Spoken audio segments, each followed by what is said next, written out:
Hola, soy Gabriel León y estás escuchando La Ciencia Pop, un podcast sobre historias de ciencia. Hoy revisaremos la historia de uno de los escritores de ciencia ficción más importantes que ha existido, y de la mano de uno de sus cuentos nos vamos a sumergir en la revolución científico-tecnológica que busca crear carne de vaca, pero a partir ya sea de plantas o de células crecidas en el laboratorio. Y les recuerdo que si les gusta este proyecto, lo pueden apoyar a través de mi página en Patreon. Para eso vayan a www.patreon.com/lascienciapop y se pueden inscribir para hacer un aporte mensual a este podcast. Agradezco, como siempre, el apoyo de mis muy queridos Patrons: la familia Yuri Martínez, Bernardo Polak, Claudio Oyarzo y Toña, Sebastián Beche, Cirilo, Fede y Pola, la familia Calen Queirolo, Alejandra Díaz, Fernando Araya, la familia de la Cruz Morales, Alberto Pozo, Cosca y Banya, Pilar Calderón, la familia Fuentes Schonfeld, la familia T.S. Ríos, Beatriz Geldres, Martín Garrido, Luis Alberto Soto, Juan Catipillán, María Paz Domínguez, Emma y Ana Llenaro, Paula Lagos, Sandra Marras, la familia Mateluna Morán, David Saenger, María Soledad Neira, Giovanni Rosales, Olivia Artigas, la familia León Bosch, Ricardo Evia, la familia Permonti Rivera, Sergio y Jorge Pincheira Arancibia, Sergio Yuri Espinosa, los Rojas Peredo, Felipe Palma, Mario Vicuña, Ariel Guerrero, Paola Oyarzún, Ronda Butler, Bruno Gisling, Gonzalo y Lorenzo San Martín, Andrea Méndez, Guillermo Acuña, Edu Arnelo, Sergio Flores, Sofía del Villar y la familia Vilan Sampieri.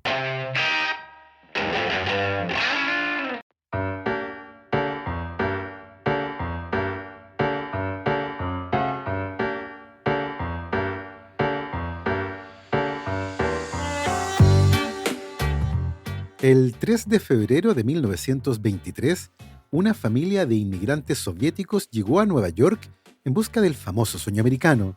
El matrimonio de origen ruso-judío llegó con sus dos hijos a vivir a Brooklyn, y muy pronto el hijo de solo 4 años aprendió a leer, debido a la enorme curiosidad que sentía por los letreros de todo tipo que inundaban su barrio.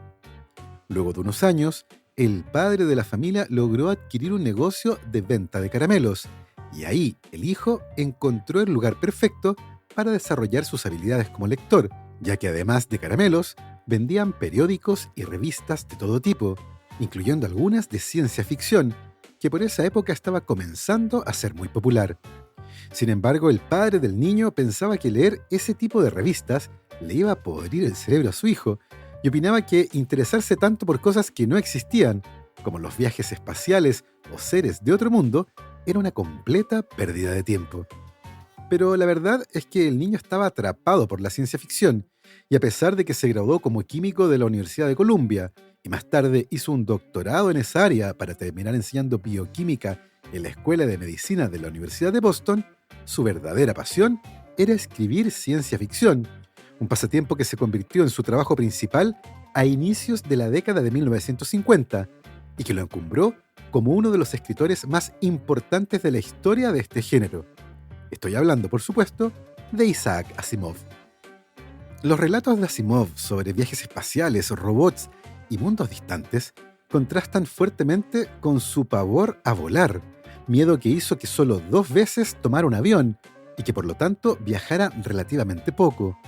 Por otro lado, su trabajo como escritor de ciencia ficción resultó además de gran influencia en el desarrollo de la robótica, legado marcado por su famosa formulación de las 3 leyes de la robótica. The first law is as follows. A robot may not harm a human being or through inaction allow a human being to come to harm. Esa es la voz de Isaac Asimov explicando la primera ley de la robótica.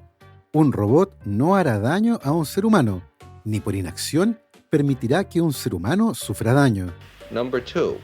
A robot must obey orders given it by qualified personnel unless those orders violate rule number 1. In other words, a robot can't be ordered to kill a human being. La segunda ley dice que un robot debe cumplir las órdenes dadas por los seres humanos, a excepción de aquellas que entran en conflicto con la primera ley, es decir, No se le puede ordenar a un robot que asesine a una persona. Rule number 3, a robot must protect its own existence. After all, it's an expensive piece of equipment. Unless that violates rules 1 or 2. Tercera ley, un robot debe proteger su propia existencia en la medida que esa protección no entre en conflicto con la primera o con la segunda ley. Las tres leyes de la robótica de Asimov no solo han tenido un impacto en el mundo de la ciencia ficción, también han impactado el pensamiento sobre la ética de la inteligencia artificial y de los robots que serán desarrollados para convivir con seres humanos. Por otro lado, el trabajo de Asimov como escritor fue monumental desde el punto de vista de su escala. Se trató de un autor tremendamente prolífico y que, según sus propias palabras, puso en el papel cada una de las ideas que tuvo, y usualmente se levantaba a las 6 de la mañana para escribir hasta las 9 o 10 de la noche. Varias de sus novelas y cuentos son clásicos de la ciencia ficción, como la trilogía de la Fundación, El hombre bicentenario o Yo Robot. Personalmente, creo que sus historias cortas son las mejores. Anochecer, cuento publicado en 1941 y que lo catapultó a la fama, es uno de mis favoritos, junto con Creced y Multiplicaos y el genial Huésped. Isaac Asimov murió el 6 de abril de 1992 luego de presentar varios problemas renales y cardiovasculares derivados de la infección con el virus de la inmunodeficiencia humana, VIH, virus que se contagió durante una transfusión de sangre a la que fue sometido en 1983. Su carrera fue tremendamente influyente y muchos de sus relatos han sido llevados al cine y la televisión. Ahora bien, más allá de los elementos típicos de la ciencia ficción, Isaac Asimov incorporó en sus relatos aspectos como la naturaleza humana y el humor, elementos que marcaron profundamente su trabajo como escritor. Al respecto, un cuento que encuentro particularmente interesante es Una estatua para papá, que cuenta la historia de dos físicos, padre e hijo, que han dedicado su vida a intentar viajar en el tiempo a partir del control de unas estructuras llamadas cronoembudos y que funcionan como una suerte de portal al pasado. En la historia, el padre del protagonista insiste tercamente en trabajar en esa área, a pesar de que todos los físicos se han dado por vencidos debido a las dificultades técnicas para poder usar los cronoembudos, que terminan convirtiéndose en una rareza interesante pero inútil. Luego de haber gastado hasta lo que no tenían y cuando ya estaban por darse por vencidos, la pareja de físicos consiguió generar un cronoembudo estable que les permite durante 10 minutos dar un vistazo 100 millones de años en el pasado, observando un panorama dominado por los dinosaurios. En un momento el cronoembudo parece volverse permeable y en un acto casi instintivo, el físico más joven mete sus manos en el cronoembudo y trae de vuelta al presente un puñado de barro que contiene varios huevos, luego de lo cual el cronoembudo colapsa y desaparece. Mientras que el padre se siente defraudado, el hijo está muy entusiasmado con la idea de tener huevos de algún animal extinto y se propone incubarlos para tener una prueba irrefutable de su éxito. El padre prefiere no hacer aquello, ya que esta maniobra publicitaria haría que se llenara de gente trabajando en cronoembudos, lo que podría diluir su contribución en esta área. Más tarde, cuando ya tenían decenas de dinosaurios en un criadero, uno de ellos se mete al laboratorio mientras realizaban uno de los experimentos, y en un descuido, el animal recibió una descarga eléctrica. El equipo de laboratorio se había arruinado y el dinosaurio estaba muerto y chamuscado. Pero el aroma de su carne asada era tan irresistible que los dos físicos, padre e hijo, se sentaron en el suelo y devoraron el animal hasta dejar los huesos limpios. Una delicia del pasado. Una revolución culinaria. Con el laboratorio en ruinas, el hijo decide que la mejor forma de seguir es explotar comercialmente la carne de dinosaurio, la que se convierte en una exquisitez tremendamente apetecida, y las personas viajan literalmente desde Marte para probar este plato, que se hizo conocido como Dinopollo. El cuento termina con el protagonista comentando la estatua que fue erigida en honor a su padre, un físico que siempre quiso conquistar el viaje en el tiempo, pero que, como dice la placa en su estatua, será recordado para siempre como el hombre que le dio al mundo el Dinopollo. Este cuento que ironiza con el legado de un físico que buscaba reconocimiento por el viaje en el tiempo y que terminó siendo una versión moderna del Coronel Sanders. Ese señor con corbatín de la cadena de pollo frito es un excelente ejemplo del estilo de Asimov. Pero más allá de eso, nos plantea una pregunta que tal vez más de alguno de ustedes se haya hecho. ¿A qué sabía la carne de dinosaurio? Existen muchos factores que determinan el sabor de la carne, incluida la composición de los músculos de un animal, sus hábitos alimenticios y sus hormonas. Basándonos en el árbol evolutivo, podríamos especular que un dinosaurio como el Tyrannosaurus Rex sabía más a aves de corral que a, por ejemplo, una vaca o un cerdo. Por cierto, su sabor probablemente habría sido más parecido al de una ave carnívora, tal vez un halcón, que a la de un pollo. ¿A qué sabe un halcón? No lo sé, pero probablemente no esté lejos de la carne oscura de un pavo, pero sería probablemente más fuerte debido a su dieta carnívora. Ahora bien, la pregunta sobre el sabor de un dinosaurio puede ser extendida a otra. ¿Qué dinosaurio sería mejor pedir si pudiéramos ir a un restaurante del Jurásico? Una vez más, la determinación pasa por el tipo de músculo y la dieta del animal. Los animales que comen otros animales tienen un sabor distintivo y algo fuerte para el paladar de muchas personas. Tal vez la mejor opción, y la que sería más aceptada, vendría de algún dinosaurio herbívoro que se mueve de manera lenta pero persistente. En el fondo estamos buscando el equivalente dinosaurio de una vaca. ¿Cuál sería el mejor candidato? Probablemente el ornitomimosaurio. Estos dinosaurios terópodos eran parecidos a las avestruces y de hecho pertenecen a la misma familia de la cual descienden las aves modernas. Se cree que eran animales muy activos y con grandes patas traseras, y aunque la mayoría de los terópodos eran carnívoros, los ornitomimosaurios eran únicos en el sentido de que no tenían dientes, un hecho que ha llevado a creer que comían principalmente material vegetal. Un verdadero dinopollo. Pero, ¿será posible algún día comer dinosaurio? ¿O estamos hablando de ciencia ficción? Tal vez la idea no es tan alocada. Después de todo, en marzo de este año, se presentó al mundo una albóndiga de mamut lanudo. El mamut lanudo es una especie extinta cercana a los elefantes modernos y que, si bien abundó durante la última era glacial, comenzó a extinguirse principalmente debido a la caza excesiva. Se cree que los mamuts comenzaron a desaparecer hace unos 12.000 años en los territorios continentales, encontrando refugio en algunas islas del Ártico, y la última población en desaparecer fue la de la isla de Wrangell, en Alaska, donde habrían sobrevivido hasta hace unos 3.700 años. ¿Cómo es posible que alguien haya hecho una albóndiga de un animal extinto? La verdad es que el titular es algo exagerado. No es que alguien encontró un mamut congelado y comestible.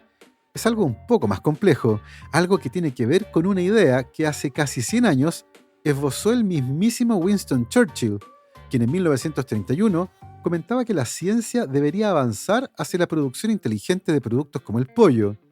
Según Churchill, si nos comíamos solo la pechuga y las patas de un pollo, ¿para qué perder tiempo y dinero creciendo un pollo completo? Por lo que estoy leyendo, después de eso Churchill estuvo algo ocupado y su activismo en esta área fue redirigido a otras preocupaciones. La idea se movió poco durante varias décadas, pero muchos factores hicieron que todo cambiara y hoy esto sea una realidad. Vamos por partes.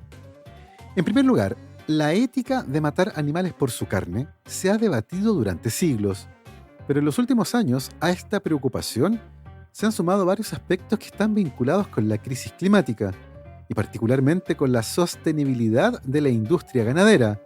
Recordemos que las vacas producen gases de efecto invernadero, no solo ellas, sino que también otros aspectos del proceso de producción.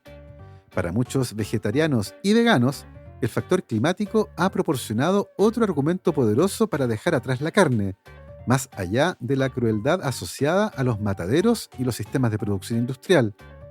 Para ilustrar el impacto del cambio climático en la carne de vaca, hace un tiempo el sitio del gobierno del Reino Unido publicó una sesión interactiva de preguntas y respuestas que estableció exactamente cuánto más daño hace la carne que otros alimentos.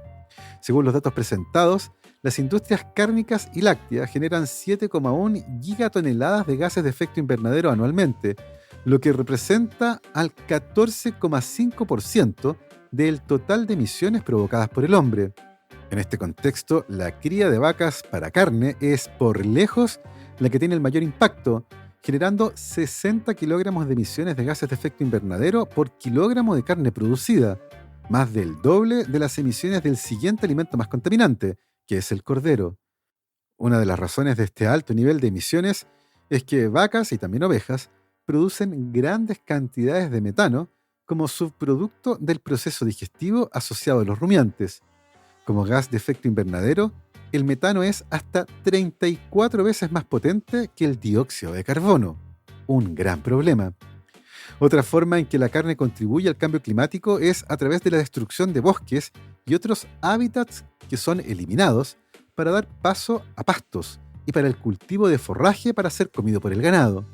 Con un aumento en el consumo de carne de vaca en países grandes que han sido testigos de una creciente prosperidad, como China, la ganadería se ha vuelto extremadamente lucrativa. En busca de ganancias, los ganaderos han destruido cientos de miles de kilómetros cuadrados de selva tropical en todo el mundo, ecosistemas vitales y biodiversos que, cuando no se alteran, capturan millones de toneladas de dióxido de carbono. Como muestra una nueva investigación publicada hace poco en la revista Nature Communications, el 40% de la selva amazónica en América del Sur está en peligro de convertirse en sabana como resultado directo de la deforestación.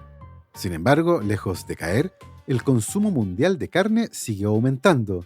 La producción mundial de este producto se ha cuadruplicado desde 1961 y a medida que los países se enriquecen, el consumo de carne ha aumentado aún más. Hace poco, en una editorial publicada en The Lancet Planetary Health, un panel de científicos del clima pidió a la comunidad internacional que genere una suerte de marco de tiempo para dejar de producir ganado, el punto en que la producción de carne de animales comenzaría a disminuir. Sin embargo, es probable que la demanda de carne en países como China continúe creciendo sin cesar. Esto ciertamente plantea un dilema. ¿Deberíamos todos dejar de comer carne? Más allá de las implicancias éticas y morales sobre la crianza y matanza de animales para consumo humano, ¿qué hacemos además con el impacto en la crisis climática? Y por otro lado, ¿es posible disfrutar de la experiencia sensorial y los beneficios nutricionales de la carne de origen animal usando algún sustituto? Esta pregunta lleva muchísimo tiempo intentando ser contestada, y hoy podemos decir que los resultados, particularmente de la última década, son muy alentadores y han cambiado enormemente el panorama que había cuando una de las pocas alternativas era la carne vegetal de soja. Vamos por partes. Primero aparecieron los sustitutos vegetales de la carne, pero pocas personas se dejaban engañar por las hamburguesas de carne vegetal. La carne era carne, deliciosa y sangrante. La carne vegetal era falsa. Las hamburguesas y salchichas fabricadas a partir de lentejas, frijoles o soja, que comenzaron a aparecer hace algunas décadas, generalmente estaban dirigidas a vegetarianos o hippies o personas demasiado preocupadas por la salud propia y del planeta. Unos exagerados. Las proteínas vegetales eran aburridas, sosas y, por supuesto, una hamburguesa de soja no solo no sabe a carne, tampoco sangra ni chisporrotea en la parrilla. Pero con el paso del tiempo, la industria comenzó a despegar, y de la mano con eso, los avances que mejoraron el sabor y la textura de las hamburguesas, salchichas y nuggets vegetales permitieron producir productos que tenían verdadera grasa animal y sabían mucho mejor, más parecido a lo que los consumidores estaban habituados a comer. Para que la carne de origen vegetal tuviera un sabor más parecido a la carne de vaca, tenía que parecerse más a la carne de vaca a nivel molecular. Los científicos necesitaban descubrir cómo mezclar de manera adecuada proteínas de origen vegetal con grasa, específicamente con un tipo de grasa que fuera sólida a temperatura ambiente, pero líquida cuando se calentaba.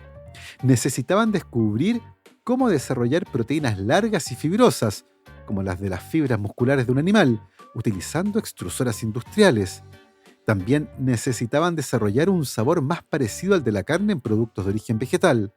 Un gran salto adelante se produjo cuando los científicos de la empresa Impossible Foods descubrieron cómo producir una molécula llamada Grupo Hemo. No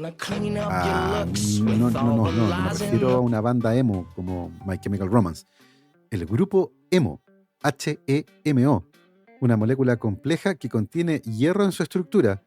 Esa molécula la podemos encontrar en dos proteínas clave, la hemoglobina y la mioglobina. Tanto la hemoglobina, que se encuentra en la sangre, como la mioglobina, que se encuentra en los músculos, son proteínas que pueden unir oxígeno gracias a la presencia del grupo hemo, más específicamente la presencia de hierro en el grupo hemo, y una razón central por la que la carne de vaca sabe a carne de vaca. Además, explica el color de la sangre y de la carne. Eso quiere decir que si se agrega el grupo hemo a proteínas de origen vegetal que han sido extruidas para tener la textura de la carne de vaca, esas proteínas además tendrán el color de la carne de vaca y dará la sensación de que sangran cuando se cocinan, generando una experiencia sensorial mucho más parecida a la de comer carne, pero sin mataderos ni producción de metano. Con el tiempo, la experimentación amplió la caja de herramientas. Las hamburguesas y salchichas a base de plantas pasaron de ser esos sosos discos de fibra a base de lentejas o soja a imitaciones bastante buenas de hamburguesas o salchichas fabricadas a partir de proteína animal. Quienes las han probado aseguran que las hamburguesas de Impossible Foods, que ya es posible encontrar en algunas cadenas de comida rápida, realmente saben muy bien. Esa hamburguesa usa proteínas de origen vegetal con incrustaciones de aceite de coco y además el grupo hemo. Se trata de una hamburguesa jugosa que chisporrotea en una parrilla y que además tiene el color de una hamburguesa de vaca y su jugo es rosado, lo más cercano que hay en cuanto a textura, apariencia y sabor a una hamburguesa de vaca, una experiencia sensorial muy similar a la real. En los últimos años, las compañías de carne elaborada a base de plantas han realizado cientos de estudios de cata a ciegas en los que consumidores y cocineros profesionales tienen serias dificultades para diferenciar entre una hamburguesa vegetal de última tecnología y una hamburguesa de vaca. En algunos casos, muchos prefieren por su sabor y textura a la de origen vegetal. Todo un logro. Detengámonos ahora y maravillémonos de esto por un momento. Durante toda nuestra historia evolutiva, la carne de animal ha sido parte central de nuestra dieta y jugó un papel central en la evolución de nuestros cerebros. No solo eso, comer carne es parte del arraigo cultural y sacrificar y comer un animal como parte de una celebración ha sido un rito central en todas las culturas.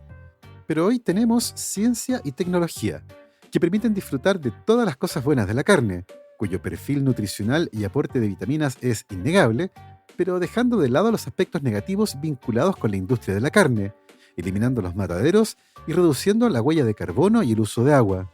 En solo una década, la carne de origen vegetal ha alcanzado el punto de paridad de sabor con la carne de origen animal y ha pasado de ser un alimento de nicho para vegetarianos a un producto consumido actualmente por 4 de cada 10 estadounidenses. Y por si se lo están preguntando, sí, las hamburguesas vegetales de última tecnología, como las de Impossible Foods, contienen todas las vitaminas que uno encuentra en la carne de vaca, incluyendo la famosa vitamina B12.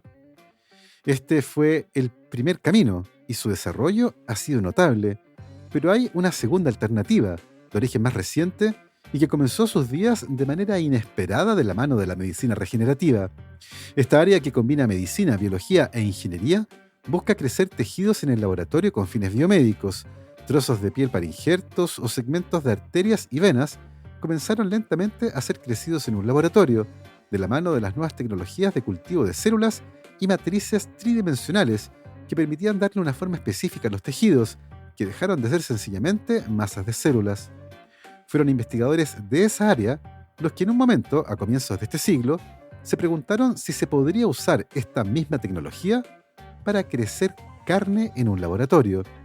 Ya no sería un sustituto vegetal, sería carne de origen animal, pero usando esta tecnología, que fue originalmente concebida para la medicina regenerativa, podríamos crecer una pechuga de pollo o un trozo de bistec sin los aspectos negativos de la producción animal, sin mataderos y sin metano.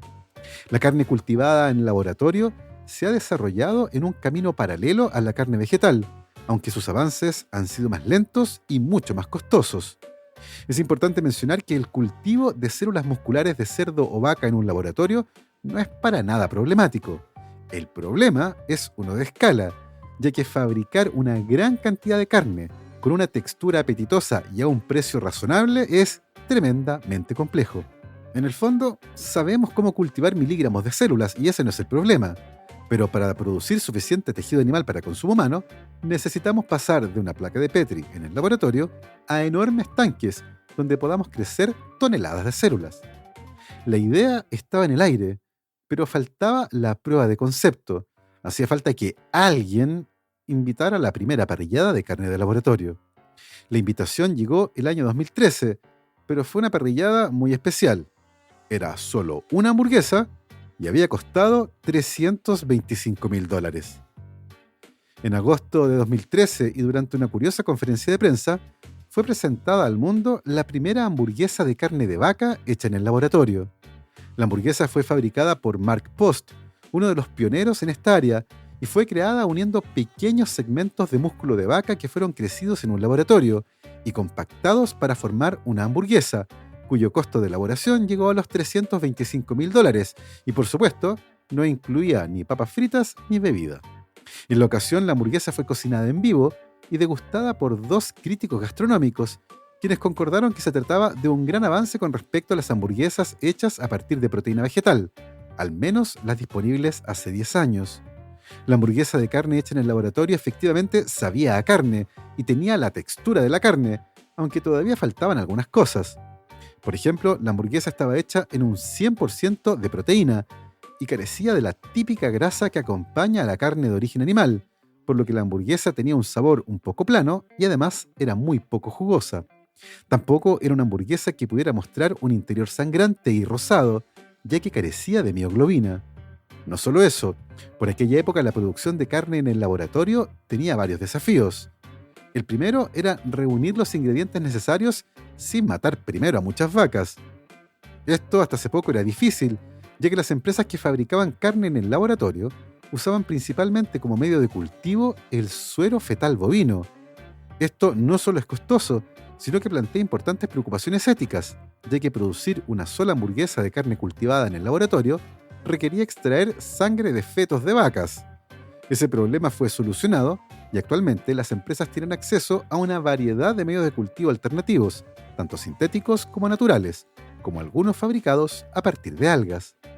El segundo gran desafío era cultivar tejidos animales en un entorno de laboratorio industrial sin contaminación por hongos, bacterias o virus.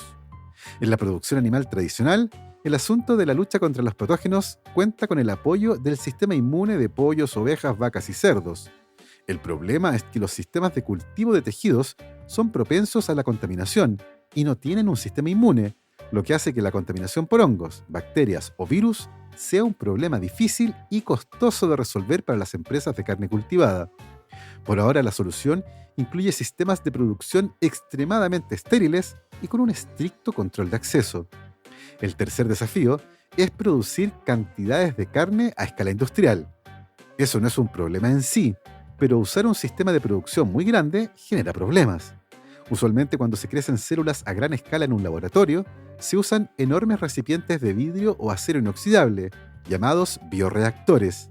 El problema es que si se cultiva carne en bioreactores demasiado grandes, el flujo de oxígeno y también de moléculas de desechos producidas por las mismas células genera varios efectos adversos. Por ejemplo, el cultivo se convierte en una sopa espesa que es imposible de manejar, y por esa razón, la carne hecha en el laboratorio debe fabricarse en pequeños bioreactores, lo que es una barrera para aplicar economía de escala e implica que hay que generar muchas fábricas en grandes espacios para dar cuenta de más bioreactores, pero pequeños. Por el momento, los fabricantes quieren hacer carnes alternativas que sepan tan bien como sus contrapartes animales. En algunos casos, quieren hacer productos que sean indistinguibles de ellos. Y para muchos, la ambición final es hacer neocarne, que sepa mejor que la carne tradicional que se puede comprar en una tienda hoy. Y uno de los objetivos más importantes de esta industria es que cuando desplacen a los productos de la agricultura animal tradicional, tendrán beneficios colosales para el clima, la biodiversidad, la salud global y la protección animal. Pero no solo eso. Hoy hablar de nuggets o hamburguesas ya no es un desafío. El desafío es generar un trozo de carne que sea como un bistec de wagyu, o alitas de pollo con hueso y todo. O más aún, tal vez podríamos comprar pollo que tenga el perfil nutricional del salmón. Y podríamos seguir. Podríamos asar una pata de pavo que está infiltrada con grasa de cerdo ibérico, o comer carne derivada del ADN de un pájaro dodo o un brontosaurio. La compañía de carne cultivada más grande de Australia, llamada Bow, recientemente hizo carne a partir de ADN de un mamut. El truco fue que crecieron células de músculo de oveja, las que habían sido modificadas con el gen de la mioglobina aislado del ADN de un mamut lanudo. Y como la mioglobina es responsable en gran medida del sabor y aroma de cada tipo de carne, es lo más cercano que tenemos a comer carne de mamut. Algunos van más allá y plantean que no tenemos que limitarnos a imitar lo que existe o existió, y más allá del placer culinario, plantean que sería posible comer carne con el umami de un Dorito o la densidad del sabor de una galleta Oreo, aunque yo no sé si quiero eso. Bow, la compañía que creó la carne de mamut, está trabajando en un alimento que no es una réplica fiel de la carne animal. Más bien tendrá sus propias características, un producto que es una mezcla entre hongos y codorniz, diferente a cualquier cosa que alguien haya comido antes. Se nos viene la neocarne, y en una de esas, carne de unicornio. Hace varios años con un grupo de amigos comenzamos a conversar sobre este tema, y uno de ellos planteó que los avances en esta tecnología iban a ser de tal magnitud y generarían productos de tal calidad que la producción animal para consumo humano no solo carecería de sentido, sino que debido a todas sus externalidades negativas, él proponía que en un futuro cercano iba a ser ilegal criar animales para consumo humano, y de hecho propuso una fecha, el viernes 13 de octubre del año 2034. Mi amigo creía que para esa fecha ya sería ilegal criar animales para consumo humano, así que hicimos una apuesta y pusimos la fecha en Google Calendar. Estamos esperando a ver quién gana, si Javier o Miriam. Así hemos llegado al final de esta muy entretenida historia. Espero que la hayan disfrutado.